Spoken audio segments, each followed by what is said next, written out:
तर नमस्कार सगळ्यांना, आजच्या मी ब्लॉगमध्ये तुमचं सगळ्यांचं स्वागत आहे। बघा, हे हिरवेगार झाड झालं, झाडाला असं मस्तपैकी फूल आलेलं आहे।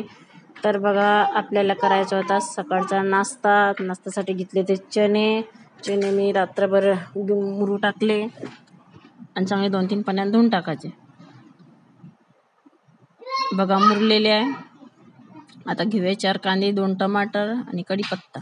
कांदे करू बारीक।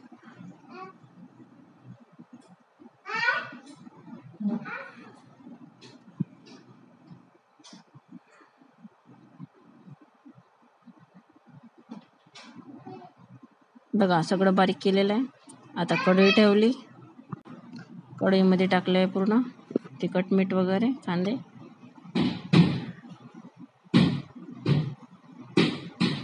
बघा,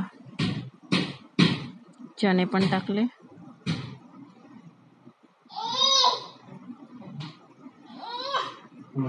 बघा, मस्त असे चटपटीत चणे करून तयार झालेले। तर इकडे चणे केले आहे आणि इकडे पोहा केला आहे। तर मग या चणे खायला, पोहे नाश्ता। तर आजचा ब्लॉग एवढाच। सांगा व्हिडिओ कसा वाटला तर।